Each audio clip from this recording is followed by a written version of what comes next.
Blessed to be a part of your day. Kevin Miller in the morning, KIDO Talk Radio. Phone number is 580-5436.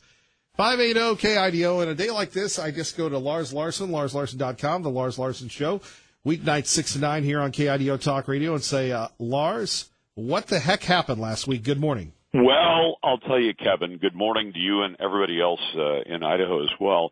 The result was the Democrats pushed, and to some extent the Republicans caved. It may end up working out in our favor to some extent. I try to be the happy, optimistic warrior, but as soon as they announced that there would be the FBI investigation that both Christine Ford and a lot of Democrats have been demanding, they immediately announced it wasn't going to be nearly good enough.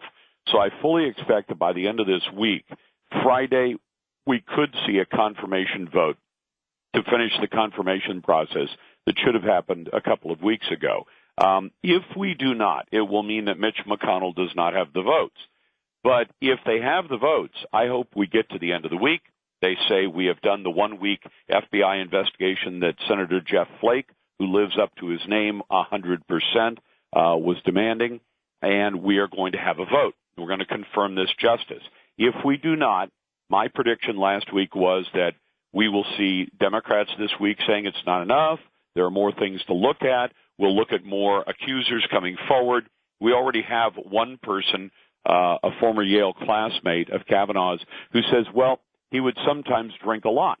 He never denied drinking a lot. What he said, what Judge Kavanaugh said under oath, was that he did not drink and black out. Now, I don't know how anyone can say that they know whether he blacked out or not, since blacking out is something that only you know about. I mean, Kevin, you or I could get drunk tonight and drink enough that the next morning we don't remember what happened last night. We know that, but who else knows that? And does it surprise anyone that the young men and sometimes young women in college and in high school drink beer? I guarantee you, Kevin, in your audience right now, there are parents and students who say, yeah, I had some beers over the weekend. I'm in high school or I'm in college. Now, is that legal? No. But is it something that this society largely tolerates? And the answer is yes. I actually haven't checked Idaho's liquor laws, but in Oregon and Washington, the laws I know the states I know the laws best about, it is legal for parents to allow their kids to drink alcohol in their homes under parental supervision, not in public and not without supervision. So do I fault a parent who says, my son and I went out and mowed the lawn or did a bunch of work in the yard, and at the end we each popped a beer? No. In fact, most state legislatures have said that's perfectly legal. In fact, what better place to learn about alcohol, both the good effects and the bad effects, than under the supervision of your parents? But there are going to be people who say, you see, Brett Kavanaugh perjured himself. They want to destroy this man. If he were convicted of perjury, he would no longer be on the list for the Supreme Court. He would no longer be a federal judge. He might not even be a lawyer anymore. He would be destroyed, and his family would be destroyed. Now, the question I think people should be asking themselves is this. Was the job of the Senate to advise and consent, meaning take a look at a nominee to the Supreme Court, and if the nominee is qualified, you vote for the nominee. If you want an example of that, Ruth Bader Ginsburg, who was no conservative's choice for the Supreme Court. But when she was nominated, she received a confirmation vote of 96-3. Why? Because she was the choice of that president and she was qualified. So Republicans voted for her. If we're now going to go to a standard that says if I don't like your politics, I will not only block your confirmation even though you're qualified, I will seek to destroy you and anyone around you.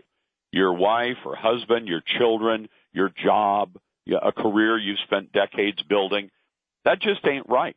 And are you ready for that to start happening at the local level? The next time there's a mayor's election, if an accuser comes forward a week before the ballots go out or a week before the election date, and they say, this mayor did thus and such, and the accusation is false, but you won't find out until after the election, and it has the result of turning the election in favor of one side or the other, I do not see Republicans using this kind of technique, but I do see the Democrats using this. I also see that Democrats routinely cover up many of the misdeeds of members of their party. I mean, we've had Democrats in the Pacific Northwest who have been real sleazeballs, real criminals who have committed real sexual assault. Do I think that Christine Ford tells a sympathetic story? Yes. Do I think her story is true and that Brett Kavanaugh assaulted her? No. I believe something probably happened to Christine Ford. I don't think she made up the story out of whole cloth. But do I believe that Brett Kavanaugh is the man who assaulted her? No, I don't. Not at all. Our great friend Lars Larson joining us. Catch him weeknights 6 to 9 right here on KIDO Talk Radio. What did you make of people vilifying Judge Kavanaugh, Lars, for just defending himself for being a man? Well, actually, I'll tell you, Kevin, I admired him for knowing when to get angry.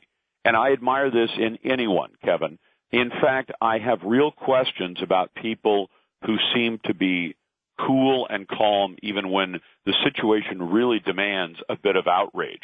I remember that there were times where Barack Hussein Obama would step in front of the television cameras after a horrible crime had been committed. I'm thinking in particular of the attack by Nidal Hassan, the Muslim who was in our military and who murdered people at Fort Hood, Texas. And the president seemed too cool, too calm. There are situations that demand outrage. There are situations that demand sorrow. And some of us know people in our circle of friends or we've run into professionally who, even when you'd think they'd be outraged, remain strangely cool. And it strikes us there's something wrong with this person. Because if you've been accused of something that tears at your very reputation, if it threatens to take away a career you spent decades building, if you've been a good moral person and someone accuses you of something like this, if you don't get a bit mad, a bit upset, I think there's something screwed up with you. And I'll bet most of your audience agrees. Have somebody call the show this morning, Kevin, and tell you that they know someone who, when they see something outrageous and damaging and dangerous to their family, they react with cool detachment and that they admire them for that. I'm willing to bet you can't get a single person who says, oh, yeah, something happened where, the life of one of our children was threatened or some scurrilous accusation was made, and the person responded just as though nothing had happened. That's disturbing behavior as far as I'm concerned, Kevin. Our great friend Lars Larson joining us. Lars, you've covered history. You've reported on it. You've talked about it. You've listened.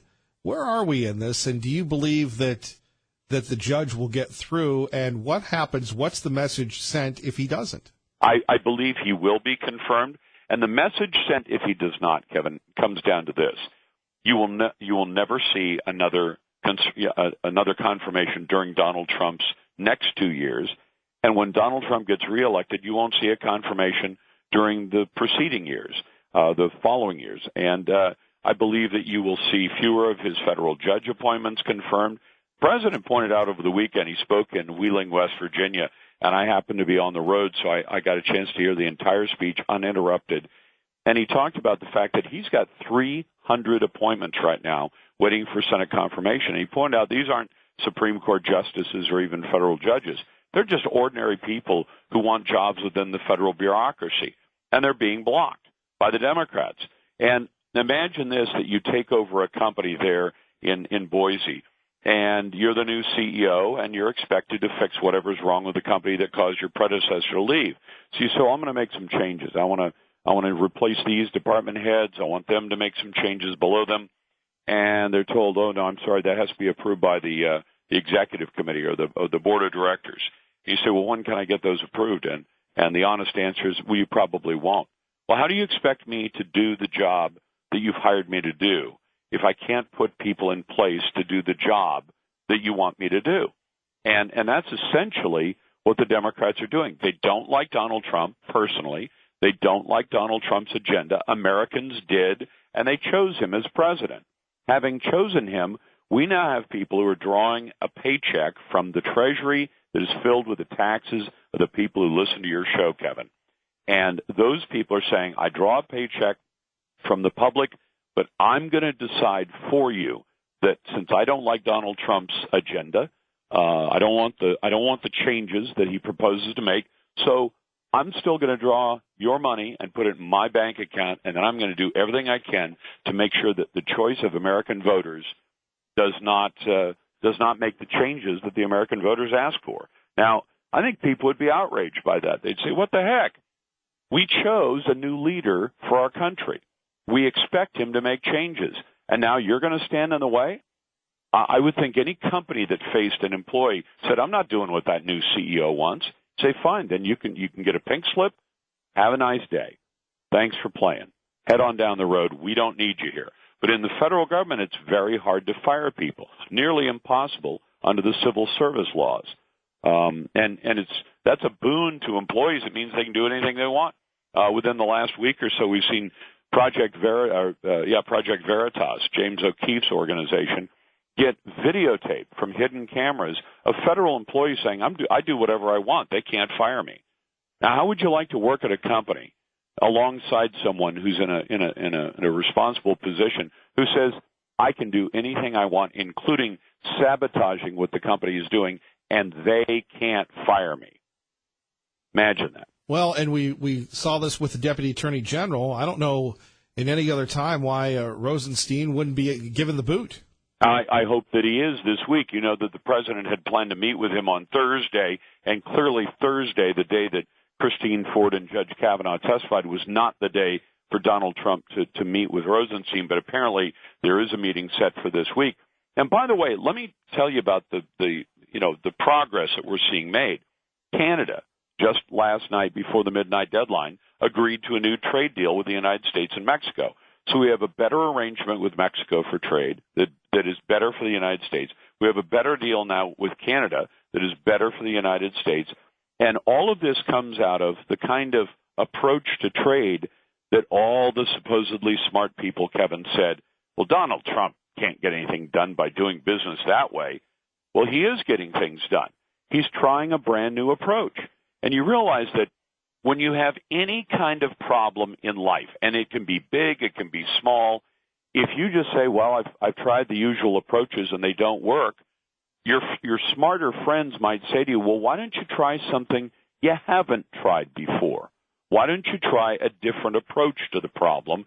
And if you say, "Oh, no, this is the way my dad taught me to do it, and I always do it that way whether it works or not," well, then you have an idiot for a friend. Hey, Lars, finally, how does this rank, though? I mean, we go back to Clarence Thomas, Judge Bork. Where does the Kavanaugh Inquisition rank compared to those others? Well, I'm glad you mentioned Judge Bork, who did not get confirmed, and I'm glad you mentioned Clarence Thomas, who did, despite lies that were told about him by Anita Hill. She is a liar, and by the way, she has benefited amazingly from the lies that she told. She gets $30,000 to $50,000 as her speaking fee. So if she does, 20 speeches a year, she makes $1 million on that. She's had book deals. She makes money on that. She is the toast of Democrat circles. And I made a prediction last week that if you do not see Christine Ford speaking at the 2020 Democrat National Convention, I will be stunned. She will be the toast of Democrat circles. She already has a GoFundMe account in it that has reached $800,000. And you say, well, why does she need money? She lives in Palo Alto, California, where the average cost of a house is $2 million. She's clearly not hurting at this point. So why does she need all this money? Well, it's an easy way to bribe someone, and it's an easy way to say, we're glad you told the story you told, because we believe it will keep Brett Kavanaugh off the Supreme Court, and you're going to get some money in your pocket. And we can do it legally and say, I'm just giving money to this poor woman who's gone through this horrible ordeal. Well, it depends on who you view as the victim. In this case, since I believe that the charges against Brett Kavanaugh are completely untrue, and I believe then that either Ms. Ford is seriously mistaken, that maybe she was assaulted by somebody but not by Brett Kavanaugh, that if you view her as having told the truth, then she has gone through a tough time. Although she's managed to keep secret this whole story for 30 years and only mention it during couples counseling, and is now bringing it to the public's view more than a third of a century later. She's clearly done very well professionally. She achieved a PhD. She's a university professor. You know, she may be hurting internally from from something she says happened to her all that time ago, but she clearly was not crippled by it in terms of pursuing the profession that she wanted to pursue. If instead you view this as an unfounded, untrue allegation against a good man, then the victim is not Christine Ford. The victim is Judge Brett Kavanaugh. And you can imagine the horror that his family has been going through. He's picked for one of the highest honors you can imagine in America, to be a lifetime appointment to the Supreme Court, and now you're accused of all these dirty, nasty deeds, and you have no way to prove they didn't happen. And it's not your job to prove they didn't happen. In our society, whether it's a criminal court or a civil court, the burden is on the accuser. In civil court, to prove by a preponderance of the evidence. Now, Kevin, just for people who weren't paying attention last week, let's review. Christine Ford says she says Brett Kavanaugh assaulted her. She doesn't know what day, she doesn't know what week, what month, or even year. She's unsure about the year that it happened. She doesn't know which house it happened in. She doesn't even know which street the house is on, and she lives in the community where she says it happened.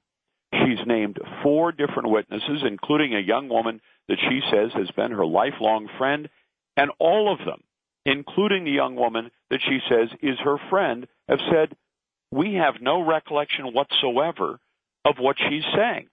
We don't remember it. Now, you might say, well, if these teenage boys assaulted her, they'd lie about it. Well, Brett Kavanaugh might lie about it if he actually did the deed. Mark Judge might lie about it because he allegedly assisted Brett Kavanaugh in this assault. But why would Squee do that? Why would PJ do that? Why would the woman that Christine Ford says is her lifelong friend of more than 36 years, why would that woman not back her up if it was true? But none of them have. Now, do you think by a preponderance of the evidence she's proved her allegation that Brett Kavanaugh hurt her? And I would say she has not. On the other hand, Brett Kavanaugh comes forward with calendars. Now, I know people have said, well, that's a weird thing for a kid to do. But I'll tell you what, I didn't have a calendar when I was in high school. But if you have a busy schedule, today I live off my calendar. If it ain't on the calendar, it's not happening.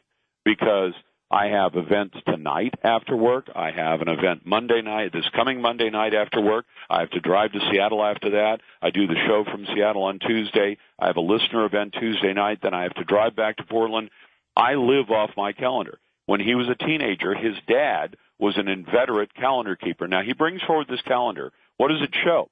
It shows that of the entire summer that she says she thinks it happened that summer, one of the months during that summer, he was in Washington, D.C. 2 Friday nights. And the weekends, he was gone. He was traveling with his family out of town. So, do you think that she's proved by a preponderance of the evidence? Now, the easiest way to understand preponderance for civil trials and things like that is 51%. So if I come in and say, Kevin Miller did this, and I put up some evidence, and you put up evidence, you don't have to prove you're innocent, Kevin, but if you put up 75% evidence that says you didn't do it, and I put 25% up that says you did do it, I lose because my accusation has to have 51%. Sure. Do you think that Christine Ford presented evidence worth 51%? Her witnesses don't remember it. She doesn't even remember it. Right. In fact, when they questioned her, they asked her about things that happened just a few weeks before, and she couldn't remember those things. But she says the incident is seared into her memory. And I want to plant a thought in your listeners' minds. When something significant has happened to you at some point, say you propose to your wife or you're a woman and your husband proposed to you, do you remember the spot where that happened? You may have only been there one time. Maybe your husband on a hike to the top of a local peak or hill or park proposed to you on a certain bench in a certain park. Do you think you'd remember that?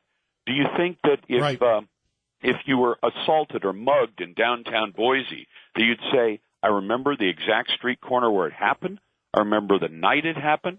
I remember who was around. I remember the first and second and third person I told after it happened. She had this as she describes it, a horrific experience where, A, she thought she was going to be raped, B, she thought she might die. She lived in that community because she graduated high school from the Holton School, right, this private school, and she says, now, I would think every time she drove past that house or walked past that house or had somebody say, hey, we're going to a party tonight, the second thing that you should ask yourself is this. Your best friend, your whole lifelong friend now, today, was at this thing, and these two boys assault you in a horrible way where you thought you might even die. Now, maybe now, Lars, not that. I've got to go. I know you got to run, and I'm run over. Sorry about that, Kevin. You're fired up. We can't wait to hear what you have to say this evening at 6. LarsLarsonShow.com, LarsLarson.com. Thank you, brother. Yeah, but take care, Kevin. Thank you. You too. You're listening to Kevin Miller, KIDO Talk Radio. Kevin Miller in the morning at KIDO Talk Radio. Coming up, we will hear from John Decker on President Trump's big weekend and the latest on Judge Kavanaugh from your house to the White House. And then we will take your phone calls at 580-5436, 580-KIDO. The president had this to say over the weekend concerning, well, the leak and who leaked it. I'd like to find out who leaked the papers. Was it Senator Feinstein? Because certainly her body language was not exactly very good when they asked her that question. So I would like to find out, as part of it, who leaked the papers? Which Democrat leaked the papers? Right. Was it Fredo? Fredo, I knew it was you, or was it Feinstein? Did you leak the document? What? No. No. I didn't leak. Well, wait 1 minute. Did we leak? No, we didn't leak it. And there we have it, the President of the United States calling out the senators, the Democrats. That's really what it comes down to, right? And it comes down to whether or not the FBI is going to find something. And in my personal opinion, they're not going to find anything. But then people are going to be critical of the FBI. And then they're going to be critical of the president. And then they're going to be critical of just about everything. And it will never, ever be enough. Because Brett Kavanaugh cannot get on the Supreme Court. If he does, the Death Star is blown up. If he does, the Death Star will cease to exist. Right?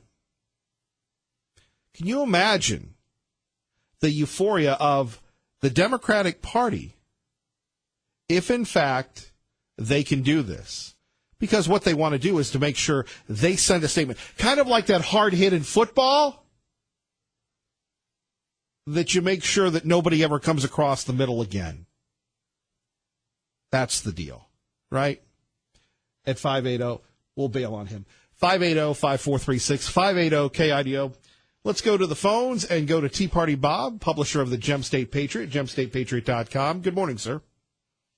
Good morning, Mr. Miller. You have to admit Trump's handled this situation pretty well so far. Hasn't been an awful lot of criticism. You know, you mentioned the statement over the weekend by someone on the fake news that she thought Ford was incredibly credible because those memories were embedded on her hippocampus.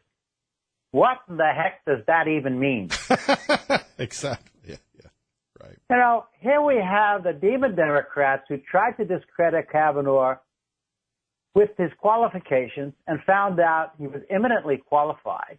Then they tried to impugn his opinions and decisions with over 400,000 pages. And, you know, they found they couldn't even do that.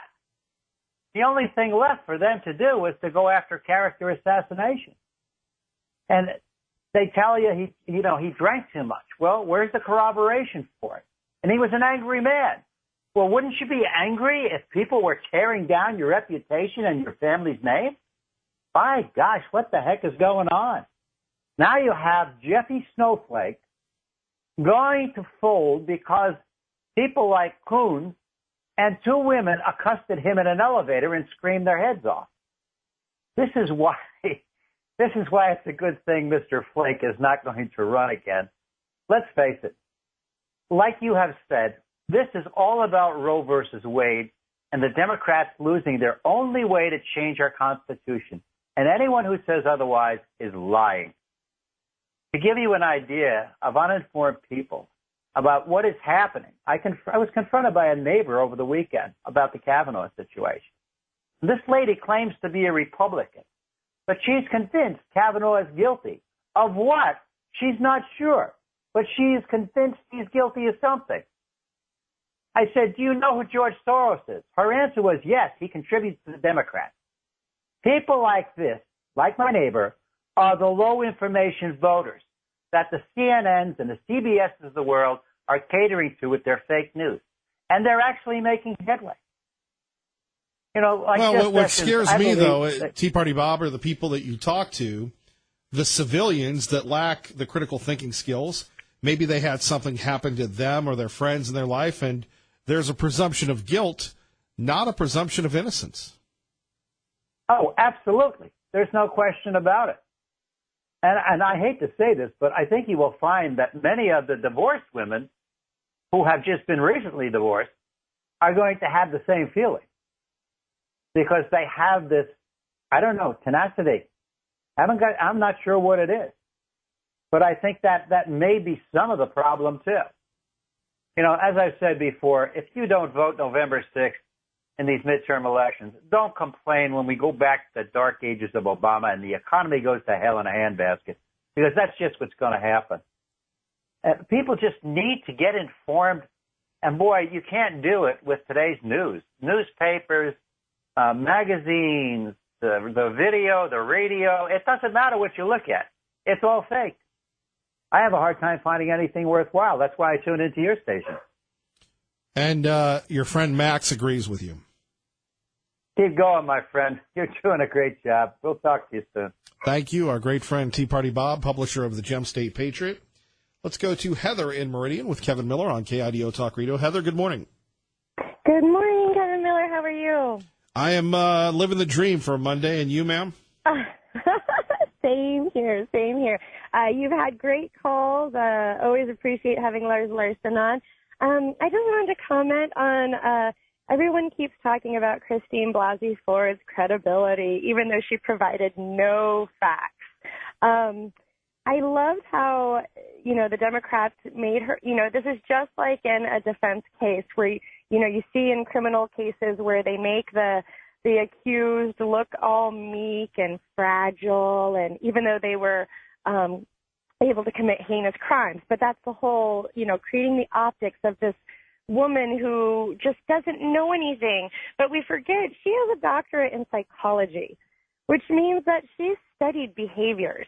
She's had a lifetime to study behaviors of different classes, different people, different situations. So to make her out like this meek, fragile, I don't know anything.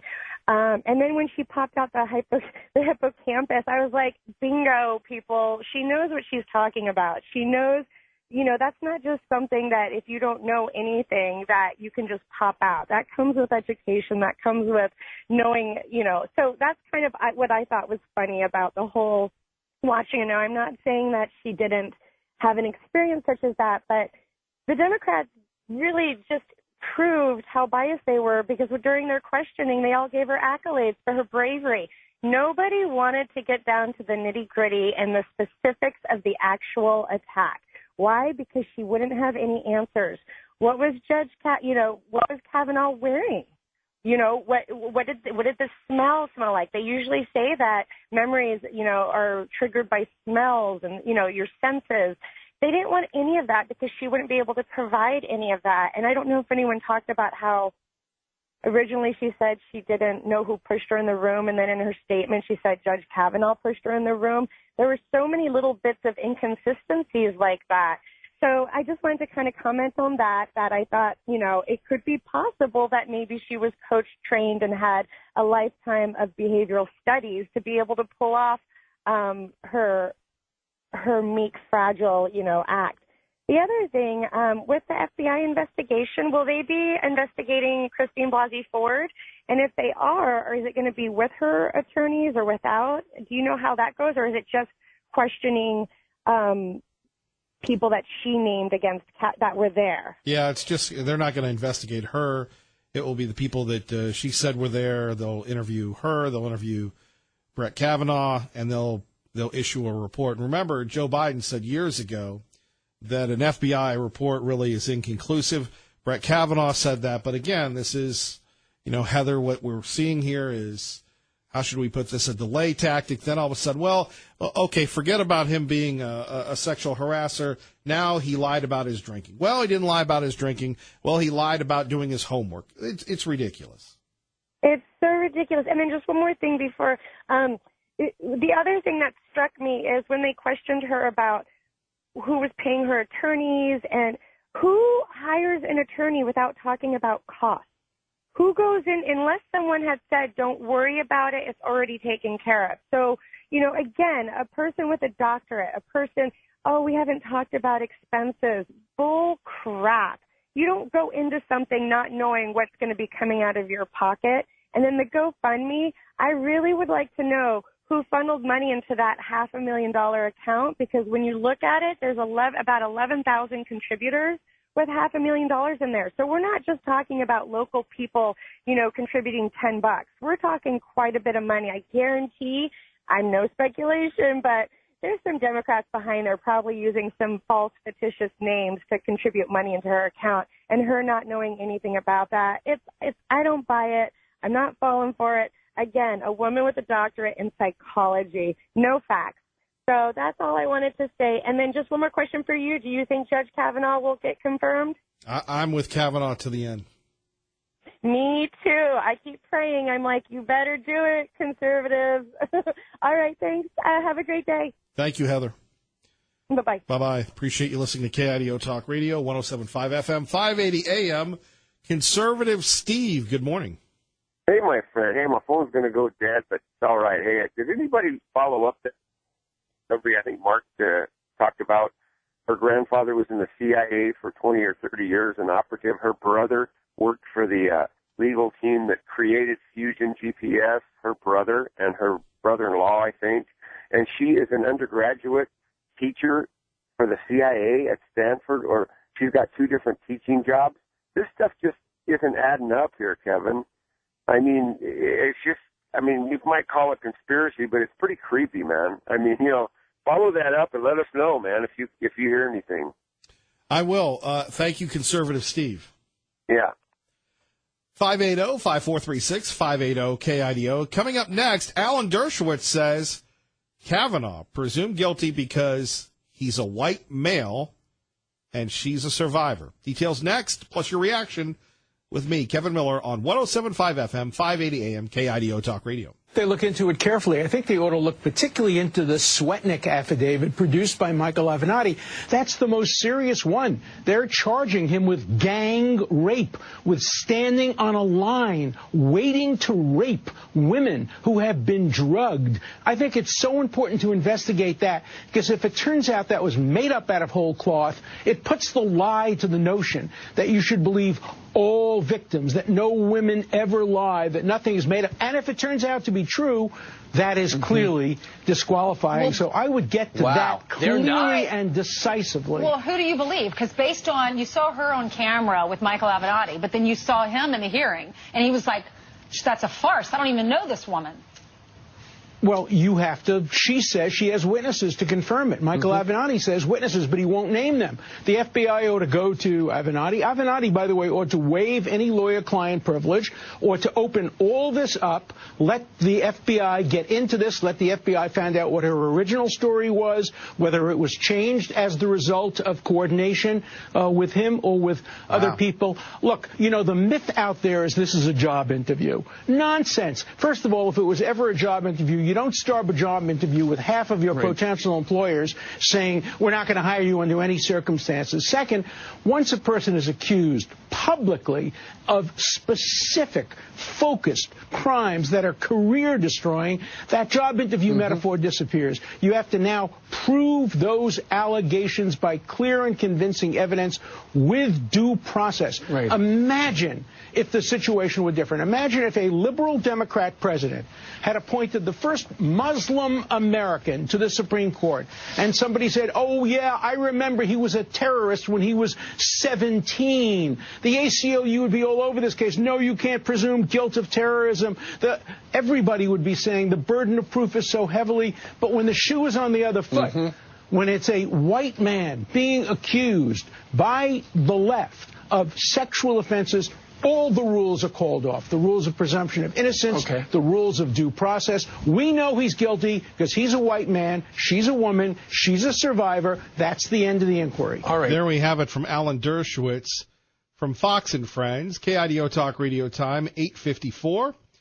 We'll get your reaction to that at 580-5436, 580-KIDO. Traffic and weather together. Let's get you to work. Zuri Gibbert. The next person that refers to an FBI report as being worth anything obviously doesn't understand anything. FBI explicitly does not, in this or any other case, reach a conclusion. Period. Period. So, Judge, there's no reason why you should know this. The reason why we cannot rely on the FBI report, you wouldn't like it if we did. Because it is inconclusive. They say he said, she said, and they said. Period. So when people wave an FBI report before you, understand, they do not reach conclusions. They do not make, as my friend points out more adequate, they do not make recommendations. Judge. That was Joe Biden in 1991. Carolyn in Nampa with Kevin Miller on KIDO Talk Radio. Carolyn, good morning. Good morning. I just want to say that as an attempted rape victim, and this happened when I was 15, and I am 58 years old, and I want to tell everybody that this woman, Christine, is a liar. I remember the place that it happened. I remember the people. I don't remember the date, but I know it was during the summer months, one of the summer months. And for her to sit up there and say that she does not have a memory, it just makes me so angry that women like her come forward and lie about situation like this. It is very, very damaging to the person that is being accused and wrongfully accused. But I just want to say that her memory, I mean, I remember everything. I remember I can tell you the smell of the air. I can tell you the smell of the person. I fought that individual. Thank God it was not rape, but it was an attempted rape. I just don't understand how she can sit on that bench and say and testify and lie. And people believe her, and that is just so sad, and it's just awful. The justice system in Washington D.C., it's just a circus, and I'm just appalled to have heard her say what she has been saying. So I just want to say that because, like I say, I've been there, I experienced it, and with her not knowing anything, it's just appalling. Carolyn, thank you for revealing that. We appreciate you listening to KIDO Talk Radio. Thank you. Yes, thank you very much. Have a great day. You too. Hank joins us now. He's going to bring us home before Glenn Beck. Good morning, Hank. Oh, Alan Dershowitz, the last of the honest liberals. He would have voted for Adlai Stevenson back in the 50s, but liberals back then most of them were fairly honest, and the fact of the matter is he's willing to apply justice to all people. I may not agree with him in politics, but the more I see of him, he's honest, and and I think it's too bad he's a dying breed. Well, at least he's being honest. And whatever happened to the presumption of innocence, Hank? Politics corrupted them. In other words, the power, the being in power and keeping power has become all possessing to them, and power, absolute power corrupts, and this is very much true of the Democrat Party and liberals today. Hank, God bless. Thank you. Thank you. Ray and I, great job as always. God bless. Keep the faith. Stay tuned. Glenn Beck is next.